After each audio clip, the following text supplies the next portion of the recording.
প্রথম প্রশ্ন, হজের ফরজ কয়টি? হজের ফরজ 3টি। ইহরাম বাঁধা, উকুফে আরাফা, আরাফাতের ময়দানে অবস্থান, এবং 3 তাওয়াফুই জিয়ারাত। দ্বিতীয় প্রশ্ন, হজের ওয়াজিব কয়টি? হজের ওয়াজিব 6টি। 1 সাফা ও মারোয়া পাহাড়গুলো মধ্যে 7 বার সাই করা।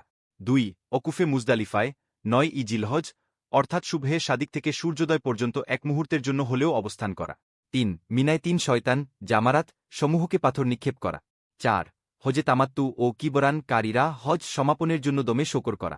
5 এহরাম খোলার পূর্বে মাথার চুল কাটা। 6 মক্কার বাইরের লোকদের জন্য তাওয়াফে বিদা অর্থাৎ মক্কা থেকে বিদায়কালে তাওয়াফ করা। এছাড়া আর যে সমস্ত আমল রয়েছে সব সুন্নাত অথবা মুস্তাহাব।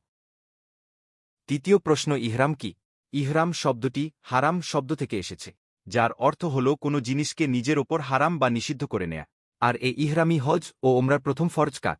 পুরুষদের জন্য সেলাইবিহীন 2 টুকরো সাদা কাপড় আর নারীদের জন্য স্বাচ্ছন্দ্যময় শালীন পোশাক পরিধান করাই হল ইহরাম। চতুর্থ প্রশ্ন, ইহরাম অবস্থায় নিষিদ্ধ কাজ কি কি? ইহরাম অবস্থায় নিষিদ্ধ কাজ: 1 সেলাইযুক্ত যে কোনো কাপড় বা জুতা ব্যবহার, এক্ষেত্রে স্পঞ্জ স্যান্ডেলের ব্যবহার করা। 2 মস্তক ও মুখমণ্ডল ইহরামের কাপড়সহ যে কোনো কাপড় দ্বারা ঢাকা।